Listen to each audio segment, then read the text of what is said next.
एक सुंदर और हरा भरा बगीचा था जिसमें एक छोटा सा संडी रहता था जिसका नाम काकू था। वह बाकी संडियों से छोटा, मुलायम और कमजोर दिखाई देता था। बगीचे में रहने वाले दूसरे कीड़े अक्सर उसका मजाक उड़ाते थे। एक भृंग कहता, तुम तो कभी चींटियों की तरह दौड़ नहीं सकते। एक मक्खी कहती, उड़ने का सपना भी मत देखना। काकू इन बातों से उदास तो होता था, लेकिन हार नहीं मानता था।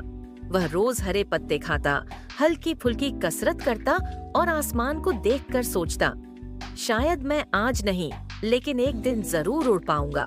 दिन बीतते गए, काकू ने कभी कोशिश करना नहीं छोड़ा। फिर एक दिन वह बहुत थक गया और उसे नींद आने लगी। उसने एक सुरक्षित पत्ता चुना, उस पर बैठा और अपने चारों ओर एक नरम सा कोकून बनाने लगा। कोकून पूरा होने के बाद काकू सो गया, एक गहरी नींद में, जैसे वह किसी सपने में खो गया हो। कई दिन बीत गए, बगीचे में मौसम बदला, हवाएं चलीं, फूल खिले और मुरझा गए। फिर अचानक एक दिन कोकून में हलचल हुई। कोकून फटने लगा और उसमें से एक आश्चर्यजनक जीव बाहर निकला।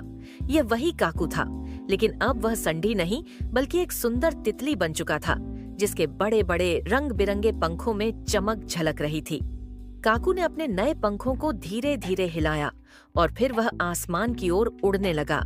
वह बगीचे के फूलों, पेड़ों और कीड़ों के ऊपर से उड़ता गया। वही कीड़े जो कभी उसका मजाक उड़ाते थे, अब आश्चर्य से उसे देख रहे थे। क्या यह काकू है, वही छोटा सा संडी? सब हैरान थे।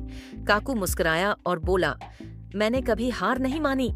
मुझे पता था कि एक दिन कुछ खास होगा।